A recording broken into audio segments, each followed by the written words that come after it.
Hello students, आज हम लोग 11th क्लास का अकाउंट का पेपर पढ़ने वाले हैं।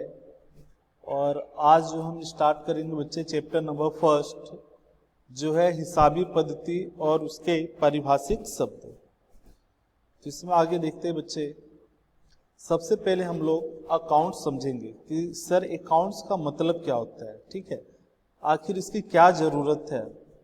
तो इसको समझने के लिए सबसे पहले यहाँ पे एक एग्जाम्पल के रूप में हम समझेंगे।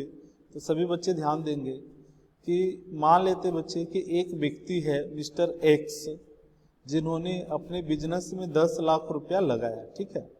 मिस्टर एक्स नाम का एक व्यक्ति है, मालिक है, जिन्होंने अपने व्यवसाय में कितने रुपये लगाया, 10 लाख रुपया डालकर उन्होंने एक बिजनेस स्टार्ट किया, ठीक है। तो ये जो व्यवसाय स्टार्ट किया है बच्चे, उसमें कितने रुपीज उसने लगाया, 10 लाख रुपया, ठीक है। जब हम बिजनेस में पैसे लगाते हैं तो सबसे पहले हम लोग क्या करते हैं, मकान खरीदेंगे, क्योंकि बिजनेस करने के लिए मकान होना बहुत जरूरी है बच्चे, ठीक है। उसी तरीके से कुछ पैसों का हम लोग यंत्र खरीदेंगे। जो हमारे पास पैसे आएंगे बच्चे, उसका हम क्या खरीदेंगे, यंत्र खरीदेंगे। फिर फर्नीचर करवाते हैं बिजनेस के अंदर, है ना। तो मकान, यंत्र, फर्नीचर ये सारे खरीदने के लिए हम लोग क्या करेंगे, पैसे जो 10 लाख हमारे पास है उसमें से यूज करेंगे, ठीक है। फिर हमारे पास क्या होता है कि बहुत अगर बड़ा बिजनेस स्टार्ट करेंगे तो कुछ कर्मचारी को रखना पड़ता है, ठीक है। तो जब हम लोग कर्मचारी को रखेंगे बच्चे तो उनको क्या करना पड़ेगा, कुछ पगार भी तो देना पड़ेगा ना। तो इन कर्मचारियों को हम क्या देते हैं, वेतन देते हैं। क्या देते हैं बच्चे, वेतन देंगे, ठीक है। उसी तरीके से जब हम बिजनेस में कोई प्रोडक्ट अगर हम बनाते हैं तो उसके लिए हमें क्या चाहिए, कच्चा माल चाहिए। कच्चा माल का मतलब होता है, जैसे मान लें मुझे अगर बिस्किट बनाना है बच्चे तो उसके लिए मैदा चाहिए, है ना, तो कच्चा माल कहलाता है। जैसे कपड़ा बनाना है तो उसके लिए धागा चाहिए, तो हमारे लिए क्या कहलाएगा, कच्चा माल कहलाता है, ठीक है। फिर कच्चा माल को हम लोग क्या करते हैं, तैयार माल में कन्वर्ट कर देते हैं, है ना। जो हमने धागा लाया उससे हम क्या करेंगे बच्चे, कपड़े बना देंगे। फिर इस कपड़े को हम मार्केट में क्या करते हैं, बेचते हैं, ठीक है। मार्केट में जाके हम इसको सेल करेंगे। जब हम बेचेंगे तो दो तरीके से बिकेगा। कुछ लोग ऐसे होंगे जो नगद खरीदेंगे, है ना, वो बोलेंगे भाई हम तो नगद खरीदेंगे। और कुछ लोग ऐसे होंगे बच्चे जो क्या करते हैं, उधार में खरीदते हैं। तो अगर मान लें कि हमने नगद में बेचा, उधार में बेचा, ठीक है, तो बिक्री कितने प्रकार के हो सकते हैं, दो। नगद बिक्री भी कर सकते हैं और उधार बिक्री, ठीक है। तो बिजनेस के अंदर नगद बिक्री हुआ, उधार बिक्री हुआ। आपको पता होना चाहिए, जब हम किसी को उधार बिक्री करते हैं ना बच्चे, तो उसको हम देनदार बोलते हैं अकाउंट की लैंग्वेज में। क्या बोलते हैं, देनदार। और इसी को हम ग्राहक भी बोलते हैं, ठीक है। ये ध्यान रखना आप लोग।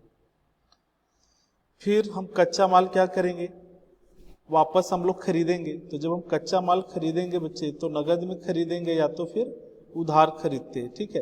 तो जब हम कच्चा माल नगद या उधार में जब हम खरीदेंगे तो जिस व्यक्ति के पास उधार में खरीदते हैं, ठीक है, तो जब हम उधार में खरीदेंगे तो इसको हम क्या बोलते हैं, लेनदार बोलेंगे। क्या बोलेंगे बच्चे, लेनदार, ठीक है।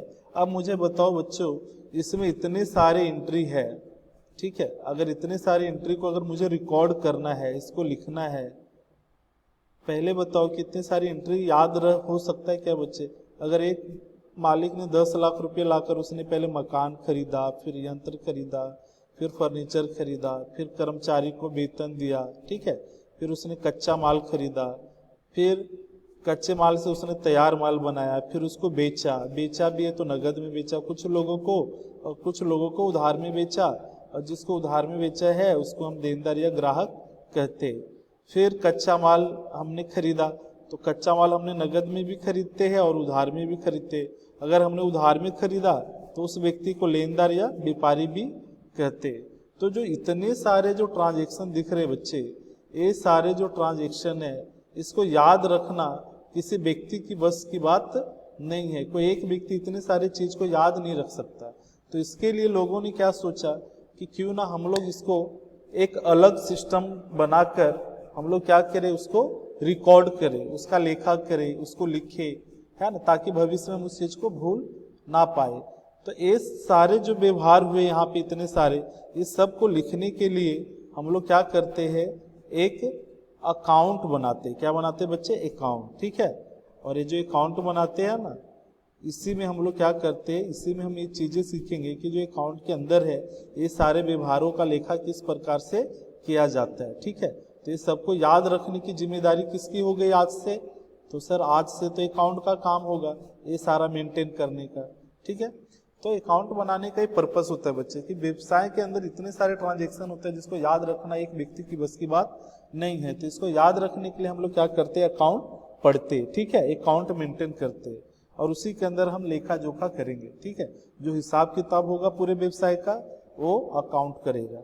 ठीक है, अब हम आगे बढ़ते हैं कि जब हम अकाउंट जो होता है उसके अंदर कुछ प्रोसेस होते हैं बच्चे। ठीक है, जिसको हम हिसाबी प्रक्रिया कहते हैं। तो सबसे पहले जब हम अकाउंट बनाएंगे तो उसके अंदर सबसे पहले होता है व्यवहारों और घटनाओं। ठीक है, बहुत सारे व्यवहार और घटनाएं होते हैं। व्यवहार का मतलब होता है बच्चे कि जब हम कोई व्यक्ति के पास से लेन देन करते हैं तो उसको हम क्या बोलते हैं, व्यवहार कहेंगे। ठीक है, इस व्यवहार को क्या करते हैं, बिजनेस के अंदर जितने भी लेन देन होते हैं, देखा होगा आपने, रोज खरीदी बिक्री होते ही रहता है। तो इस खरीदी बिक्री को हम क्या करते, पहले लिखते हैं। क्या करते हैं बच्चे, इसको हम लिखेंगे। ठीक है, तो लिखते कहाँ पे है, तो सर लिखने के लिए इसके लिए एक प्रॉपर बुक बनाई जाती है जिसको हम रोजनामचा कहते हैं। ठीक है, तो अगर आपसे कोई पूछे कि जो व्यवहार है उसको कहाँ लिखेंगे तो आपका आंसर क्या होगा, रोजनामचा। आप सिर्फ धीरे धीरे समझेंगे बच्चे। ठीक है, ये फिर धीरे धीरे आपको सारा चीज समझ में आएगा कि रोजनामचा क्या है। तो रोजनामचा के अंदर क्या होता है, छोटे छोटे बही होते हैं। ठीक है, जैसे रोकड़ बही हो गया, खरीद बही हो गया, बिक्री बही हो गया, खरीद वापसी बही, बिक्री वापसी बही और मुख्य रोजनामचा। ये टोटल 6 बही को हम क्या करते, बनाते हैं। किसके अंदर बनाएंगे बच्चे, तो रोजनामचा। ठीक है, रोकड़ बही में हम क्या करते हैं, जो रोकड़ खरीदी बिक्री होगा तो रोकड़ में लिखेंगे। अगर उधार में कुछ खरीदा है बच्चे तो खरीद बही में आएगा, उधार बेचा है तो बिक्री बही में आएगा। कभी कभी खरीदा हुआ माल वापस भी कर देते हैं तो खरीद माल वापसी बही में आता है। कभी कभी हमें बेचा हुआ माल वापस आता है तो बिक्री माल वापसी बही में आता है ना। और जो व्यवहार इस चीज में नहीं आएगा बच्चे वो कहाँ पे चला जाता है, मुख्य रोजनामचा। ऐसे व्यवहार जो 5 खातों में या 5 बही में नहीं लिखे जाते तो ऐसे व्यवहार के लिए एक अलग बही बनाते हैं जिसको मुख्य रोजनामचा कहते हैं। ठीक है, तो लिखने के सबसे पहले हम क्या करेंगे, व्यवहार और घटनाओं की पहचान करेंगे। उसके बाद उसको हम क्या करते, लिखते हैं। ठीक है, उसके बाद हम इसका वर्गीकरण करते हैं। क्या करते हैं बच्चे, वर्गीकरण। ठीक है, आप लोग याद रखेंगे। तो वर्गीकरण किसके अंदर करते हैं, तो इसके लिए हम खाता बही बनाते हैं। याद रखें, क्या बनाएंगे, खाता बही। ठीक है, और उसी के अंदर हम लोग क्या कर देते बच्चे, खतौनी करते। अब ये सारी चीजें क्या है वो आपको धीरे धीरे समझ में आएगा, तो आप थोड़ा पेशेंस रखेंगे बच्चे। ठीक है, अभी आपसे जितना पढ़ाया जाए उतना ही ध्यान रखना है। अगर आपसे कोई पूछे कि भाई हिसाबी प्रक्रिया क्या है, तो आपको ये बताना है कि पहले हम व्यवहार और घटनाओं को पहचानते हैं, उसके बाद उसको लिखते हैं। लिखते कहाँ पे है, तो रोजनामचा के अंदर लिखते हैं। रोजनामचा के अंदर कौन कौन सी बही बनाई जाती है, तो 6 बही बना जाती है ना। फिर लिखने के बाद फिर उसका क्या करते, वर्गीकरण करते। वर्गीकरण का मतलब होता है कि जो रोकड़ के जितने भी व्यवहार होते हैं बच्चे उसको रोकड़ बही में लिख देंगे। खरीदी के जितने भी व्यवहार होते हैं उसको खरीद बही में लिख देते। बिक्री के जितने भी व्यवहार होते हैं उसको बिक्री बही में लिख देते। इस तरीके से हम वर्गीकरण कर देते। ठीक है, उसके बाद नेक्स्ट स्टेप आता है निष्कर्ष। है ना, निष्कर्ष निकालने के लिए हम लोग क्या करेंगे, तो सर पहले तो सकल तलपट बनाते हैं। ठीक है, हम लोग क्या बनाएंगे बच्चे, सकल तलपट। सकल तलपट के आधार पे फिर हम व्यापार खाता बनाते हैं, लाभ हानि खाता बनाते हैं और लास्ट में फिर हम क्या बनाते हैं, पक्की तलपट। ठीक है, तो ये सारी चीज आपको हम सिखाएंगे बच्चे धीरे धीरे। है ना, ये रोजनामचा लिखना सिखाएंगे आपको, रोकड़ बही, खरीद बही, बिक्री बही, खरीद वापसी, बिक्री वापसी बनाना सिखाएंगे, फिर वर्गीकरण करना सिखाएंगे। है ना, ये फर्स्ट डे है इसलिए आपको ज्यादा टेंशन लेने की जरूरत नहीं है। बस ये आपको याद रखना है कि हिसाबी प्रक्रिया का प्रोसेस क्या होता है। ठीक है, फिर निष्कर्ष निकालेंगे तो उसमें सकल तलपट आपको बनाना सिखाएंगे, व्यापार खाता, लाभ हानि खाता और पक्की तलपट भी बनाना सिखाएंगे। तो सारे चीज आप धीरे धीरे सीखेंगे। ठीक है, इसके बाद नेक्स्ट आता है अर्थघटन। है ना, अर्थघटन का मतलब होता है चिंतन मनन करना। अब बिजनेस में क्या होता है कि हर साल हम लाभ हानि जानने के लिए क्या करते हैं, सब अकाउंट मेंटेन करते हैं। और हर बिजनेस क्या करता है, 1 वर्ष के बाद अपना थिंकिंग करता है कि हमारा बिजनेस का ग्रोथ कितना हुआ है ना, आने वाले भविष्य में हमारा बिजनेस कैसा रहेगा। ठीक है, पिछले वर्ष के अपेक्षा इस वर्ष हमारा कितना लाभ हुआ है ना। तो ये सारे अर्थघटन के अंदर हम लोग सीखते हैं। उसके बाद फिर क्या करते हैं कि जो अकाउंटिंग बनता है तो उसका एक रिपोर्ट तैयार करते हैं। क्या तैयार करते हैं बच्चे, रिपोर्ट।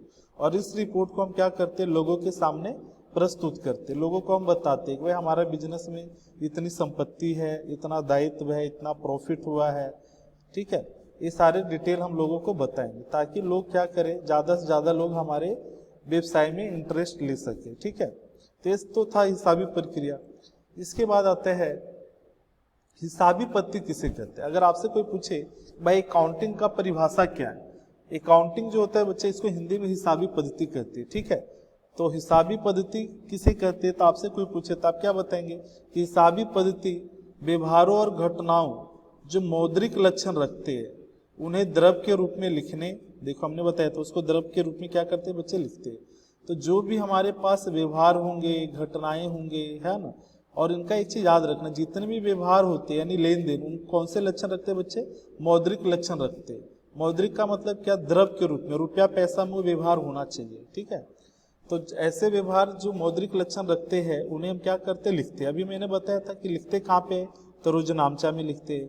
फिर उसका हम क्या करते थे बच्चे, वर्गीकरण करते थे, तथा उसका हम क्या करते थे, निष्कर्ष निकालते थे। फिर निष्कर्ष निकालकर उसके परिणामों का क्या कर देंगे, लास्ट में अर्थघटन करेंगे। भाई हमारे अर्थघटन करने की कला है, तो ये परिभाषा आपको बहुत इंपॉर्टेंट और याद रखना है। कभी भी आपसे कोई पूछे कि भाई अकाउंटिंग में हिसाबी पद्धति किसे कहते हैं, तो आप इसके बारे में बता सकते हैं। ठीक है, इसके बाद है नेक्स्ट हिसाबी जानकारी के उपयोगकर्ता। अब जो हमारा हिसाबी जानकारी बनता है बच्चे, ठीक है, जो हम रिपोर्ट बनाते हैं व्यवसाय का, उसका उपयोग कौन कौन से लोग करते हैं, तो इसके आंतरिक उपयोगकर्ता होते हैं। आंतरिक उपयोगकर्ता में मालिक होते हैं, है ना, मालिक भी जानना चाहेगा कि हमारे व्यवसाय का कितना लाभ हानि हुआ है।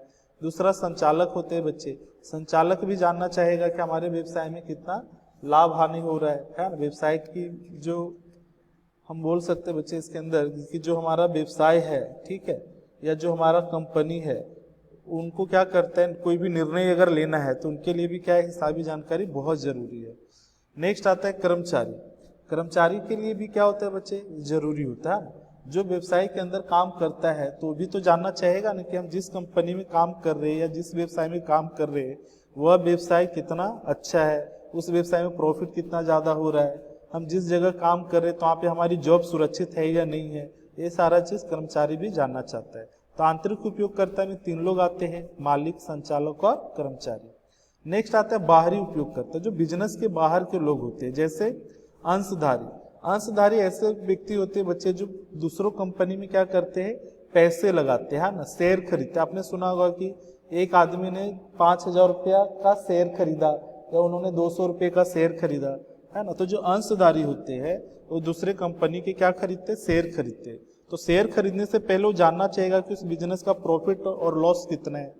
उसी तरीके से संभवित अंशधारी, संभवित का मतलब होता है बच्चे कि जो अंशधारी भविष्य में पैसे इन्वेस्ट करना चाहता है, या ऐसे व्यक्ति जो किसी दूसरे व्यवसाय में पैसा लगाना चाहता है या विनियोग करना चाहता है, ठीक है, तो ऐसे लोग के लिए भी क्या होता है, उपयोगी होता है।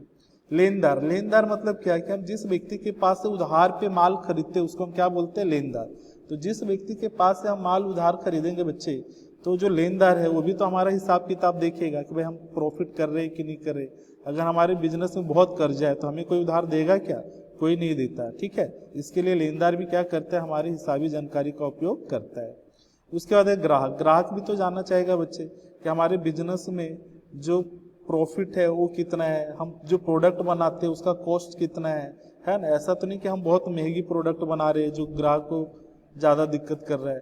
अगर हम सस्ती प्रोडक्ट बनाएंगे तो ग्राहक को भी फायदा होता है, ठीक है। उसी तरीके से सरकार को फायदा होता है बच्चे टैक्स के लिए, है ना।